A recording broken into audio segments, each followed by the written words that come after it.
Hello，今日我要講下我嘅收藏。我今日要講嘅係呢個 Rockin Jellybean，或者你未聽過，或者你都有睇過佢嘅嗰啲風格嘅畫嘅，或者你喺玩具鋪啊、海報啊都有睇過呢樣嘢。其實佢呢個係一個地下嘅流行文化嘅。其實如果你中意收嗰啲海報啊、搖滾啊或者復古嘅嘢咧，或者地下文化嘅嘢咧，你一定對呢個名咧唔係好熟悉嘅。係好熟悉嘅，但係你又唔知係邊個。通常係咪你哋見到嘅咧都係有嘅佢嘅畫作咧都係嗰啲咁樣嘅咯，或者佢係日本人嚟嘅。其實當年我收嘅時候，我都唔知佢係日本人嚟嘅。其實因為佢從來冇除過佢嘅面具嘅。其實每次都戴住個 wrestling 面具嘅。所以每次有畫展啊，有出咩新作品咧，佢都係着住嗰個咁嘅面具嘅。其實，所以今日我要講嘅咧就係佢嘅歷史啊。佢係一個日本漫畫家嚟嘅，出生於1971年。佢作品咧又係有啲性感同埋誇張，有啲不羈嘅，有得烹啊，同埋 heavy metal， 同埋參雜咗好多裸女嘅元素啊，同埋 sexy 啦，同埋 bikers 嘅元素，同埋50年至70年、50、60年、70年嘅畫風嘅。所以佢嘅畫風其實係一個美國嘅畫風嚟嘅。所以我當年收嘅時候，我都以為佢係鬼佬嚟嘅。但係咪經過我睇過之後，原來佢係一個日本人嚟嘅？個樣咧我就未見過啦。其實，所以我有收藏佢好多嘢下。其實佢有一個品牌叫做 Eurostica， 所以咪係大概喺20年前嘅時候，我去日本嘅時候咪睇到嘅。佢嘅 shop 咧就喺嗰個表參道度嘅。係唯一間，而家已經係今日2026年已經係22週年咗。2024年咧，佢嘅 shop 已經係20週年。我每次去日本嘅時候咧，都去佢嘅 shop 買佢嘅 T-shirt 啊。其實我想買佢嘅幅畫嘅，但係通常佢幅畫咧真係唔賣晒嘅。佢幅畫嗰啲幅畫咧，即係 silk screen 嘅畫啦。每次係咪喺二手嘅交易市場上咧，都會升值好多嘅。所以咧，我而家就介紹下我有收到嘅。我平時每次去日本咧買嘅嘢，通常都係 T-shirt 啦。講真，佢 T-shirt 咧，佢嘅線啊，佢嘅畫風就係呢啲種嘅。所以咪佢嘅衫咧就係咁樣嘅。佢啲衫咧都係 inspire by 好多啲 cult movie 啊。我都好中意睇啲 cult movie 嘅，所以 B 級片啊呢啲啊。喺80年代咪佢哋都係嗰啲暴力與色情混埋一齊啦。所以呢出嚟叫做 Human Centipede， 我有睇過啦。嗰啲係中意睇 B 級片嘅人，你應該知道我講緊咩嘅。OK， 佢嘅 T-shirt 咪大概喺6000 yen嘅價位，大概係當年嘅馬幣係大概200蚊以下啦。而家應該係仲要平，我都唔清楚啦。咪我其實呢個我收嘅時候咧，賣家真係唔係好多人收嘅啫。其實只不過係我都係做 design 嘅，但係我又中意佢嘅 art 嘅風格，所以我淨收。佢亦都有做過出過啲 Street Fighter 嘅，你睇嘅畫風咪就係好突出、好浮誇嘅。通常咧個女仔都好 sexy 嘅。OK， 頂佢都亦都有出過玩具啦。佢有 figure 嘅，但係 figure 我冇買過啦。呢個係佢嘅，呢個叫做可以你咁着出街嘅啦。但係對我嚟講唔係，我都咁孭得咁着出街，孭得咁着出街㗎啦。其實，呢個應該係2年前我喺嗰度喺嗰個表參道買嘅。其實 OK。And then 我10幾年前嘅我都有儲落嘅佢嘅衫咯，但係當年我好瘦嘛，所以而家都着唔落啦。你睇到佢嘅畫風咧，就會睇得出佢佢嗰啲畫風咧就係你，如果你喺80年代啊，你去嗰啲大鋪租大嘅時候咧，嗰啲poster 啊就係好似大概咁樣嘅畫風嘅，係好有美國 feel 咧。係咪？你會以為呢個係一個美國人畫嘅嘢嘅。then 佢都有出好多嗰啲 bikers 嘅女郎咯，你好 sexy 下嘅全部都，人哋好浮誇嘅佢嘅 design 嘅。呢啲我着唔落咗其實。and then 有啲昭和年代加美國版啦。嘅 T-shirt， 佢嘅品牌叫 Elastica， 嗰時我仲做緊 small 啫。then 仲有啲咁嘅啦，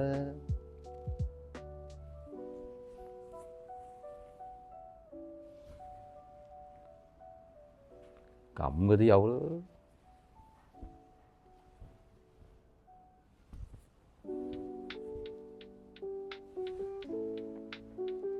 有啲 Q 標風格㗎 ，Q 標你哋應該知道係咩咯？仲有 cheerleader，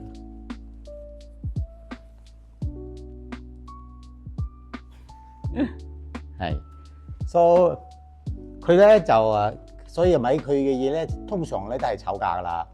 所以咪呢個佢屬於一個類型嘅呢個art， 叫做 low bro。low bro 嘅文化嚟嘅啲，簡單嚟講唔入美術嘅，唔討好權威，唔在乎你中唔中意，所以就係我中意咯。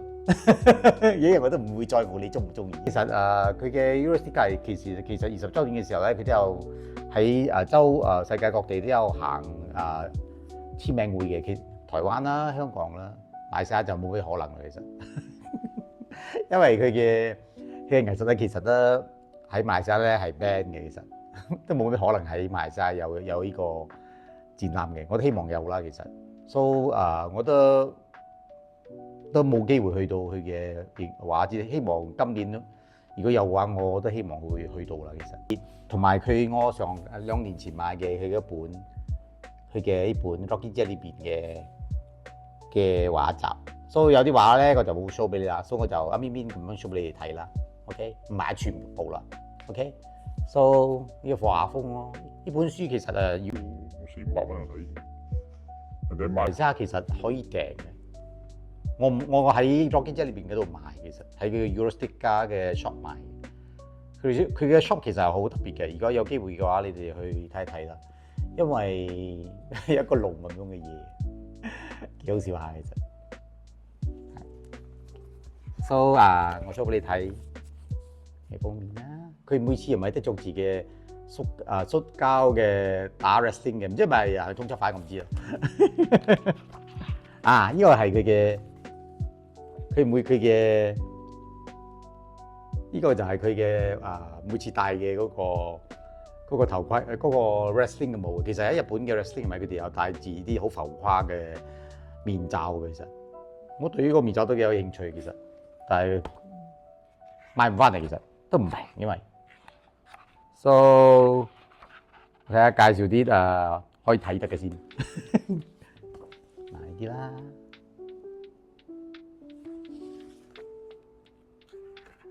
人哋有草稿啦，去打草稿啊，係咯。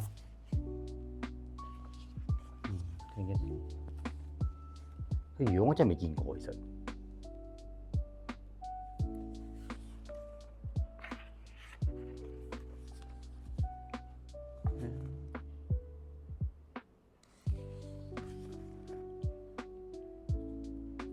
70、80年代、60、70、80年代嘅嘢咯。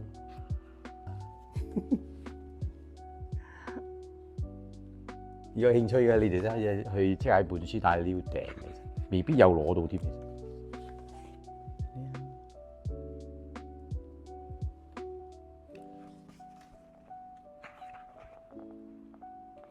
呢個係佢早期嘅畫啦。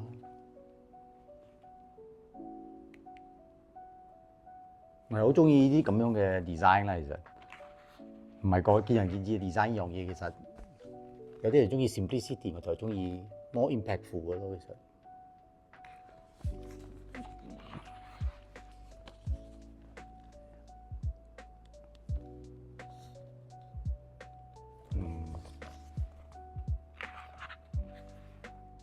睇咗咩先啊？好多嘅，其實我唔可以錯好多，因為有好多都係18禁嘅，其實。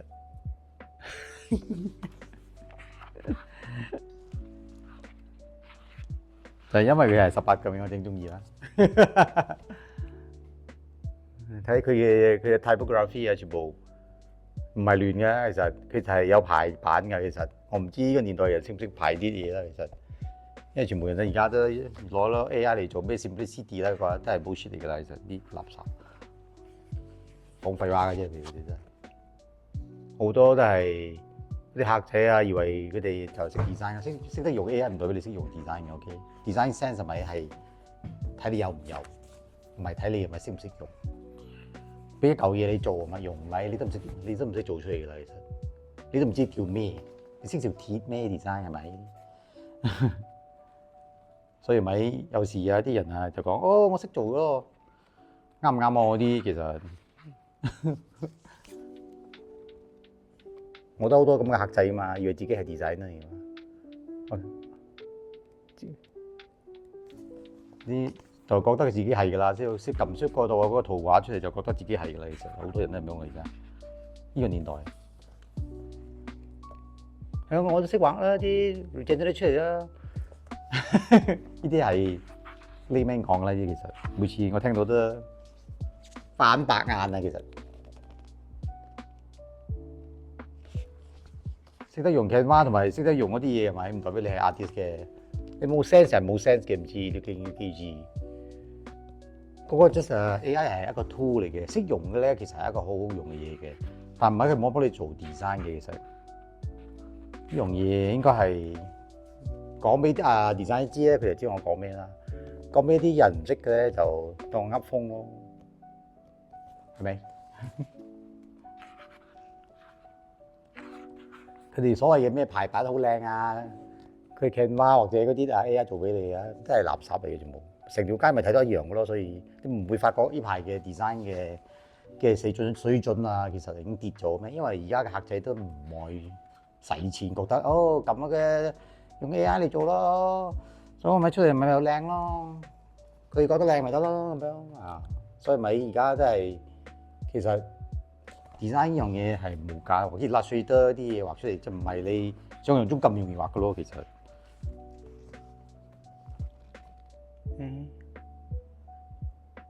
係好靚啊，我中意。我其實有好多啲畫集嘅，其實。啊，依個係Elastica 係一個特別唔一樣嘅。佢嘅排版啊啲啊，佢嘅燈光，佢嘅佢畫係所畫嘅嘢啊，全部都唔係都係好50年嘅feel 嘅。其實我咧就冇咩識畫，但我係做 design 嘅，所以我咪排版嗰啲咧就唔使教我啦啲。好多人嗰啲客啊，有時接到客仔啊，教我做嘢啲啊，嗰啲垃圾咯咪，你俾得錢 designer 做嘢。你又要教佢哋做，咁樣唔係不如冇做，自己做咯。通常咪啲人係咪都係當年以為自己係又好有 art sense 啊，之後咪阿爸叫佢耕田之類咁嘅嘢，之後出嚟咗揾到2個湊錢之後，咪就話指下我哋做咯，就覺得自己係個 artist 咯。好多都係咁樣噶啦，而家我遇到嘅人，呢個唔得。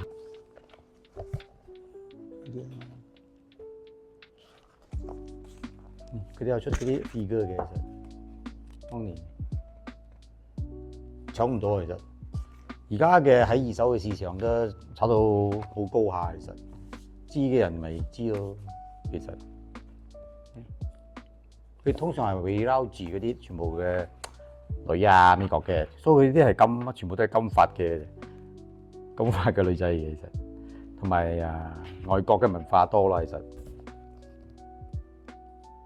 好有個，如果你有當年喺80年代嘅時候有一個叫 Mad 嘅雜誌啊，如果你知個咩嘅，就我唔知而家仲有冇，其實我都好耐冇注咗呢啲嘢咗。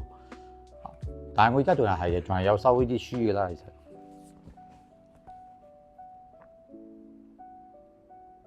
嗱，呢個佢嘅特寫咯，所以佢面具從來冇除過出嚟嘅，其實。我都想睇下佢係咩樣。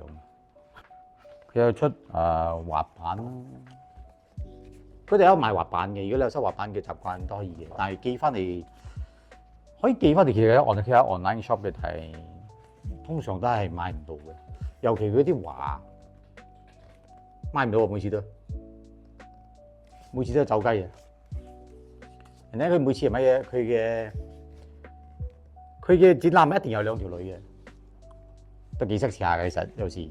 所以咪講啊，馬來西亞佢冇咩可能會有呢個。人哋佢有畫呢個咯，呢個係一個歌手你應該知㗎。如果你有注意到 J-pop 嘅，應該知道呢個邊個嘅。嗰啲黐絲團去睇，佢有講俾你聽佢種分析啊，啲顏色放啊，整咗個畫出嚟啊，唔係咁樣撳就出㗎啦。叫起稿啦啲嘢嘅，其實有好多嘢做嘅。其實呢個而家大家都唔會陌生啦 ，Raffling， 呢個好出名嘅嘢，有好多呢個嘢咧喺好多地方都仲可以買到嘅呢個。嗰啲thrift shop 啊，仲可以買到啊。人哋有啲如果你去日本嘅話，design 鋪都有好多嘅其實。不過應該係最平嘅入手喎。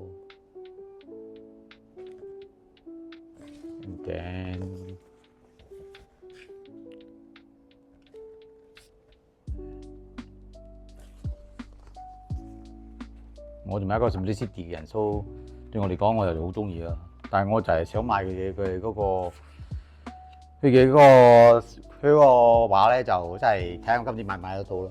唔會買到都唔知點揾翻嚟先，睇下啲 Raffling 咯，佢有出個 figure 嘅。你應該有見過啦，其實。Of course，有啲人睇個人嘅睇法啦，依然我係咁樣牽幾面啦。其實佢有好多嘅，但係有好多都係冇着衫嘅，其實，所以唔係就不適宜係咪喺度搏命放晒出嚟俾你睇咯，其實。所以今日咧我就要講嘅咧叫做係 Rockin Jelly Bean，and then 叫做。佢嘅品牌，佢店咧叫做 Eurostica。呢個 artist 咧，你可以注意下啦。如果你有興趣嘅話，而家我睇到呢個年代嘅後生嘅，好似行復古風咯。so 好多舊嘅嘢佢哋都賣翻啊。so 尤其是呢個2026年，有一堆人係咪係好中意收80-90年代嘅嘢。so 如果你係中意收80-90年代嘅嘢咧，Rockin Jelly Bean咧係你如果你中意咁樣嘅風格嘅咧，係值得去睇一睇嘅。其實，嗰時如果你又去日本，而家日本又咁平，你可以去嗰度揾一揾啊。嗰個地方咧，其實我有一張相嘅，係依張啦。so 你去 check 一 check 咯。如果你揾到嘅話，其實上去嘅時候咪喺度買咧，其實你係一個 experience 嚟嘅。because 佢嘅 cash 係一個好似以前嘅買飛嘅籠嚟嘅。好彩嘅，或者你同嗰個姐姐影相嘅，如果個姐姐喺度啊，有時個姐姐喺，有時嗰個男仔喺度，大家老細咧嗰個 artist 就唔喺啦，其實。so 佢嘅衫全部都有貨嘅，但係咪佢嘅 size 咧就有啲棘水啦，其實。要買 double XL 正可以着到啊！舊15年前我去嘅時候咪其實係得嘅。L size 啫，唔知係咪因為而家好多外國人去啊，所以咪其實個人都着唔落去日本嘅人嘅衫嘅，所以而家有 double XL 同 triple XL 賣咗。所以如果你有機會去呢間店嘅話，你可以行去睇一睇嘅。其實佢入邊仲有其他嘅嘢賣嘅 sticker 啊、handphone case 啊，我都有好多，但係爛晒咯，所以我都冇打算攞出嚟睇。And then 其他啲嘢咯，其實，所以你可以注意下個文化嘅。OK，今日講咗咁多，拜拜。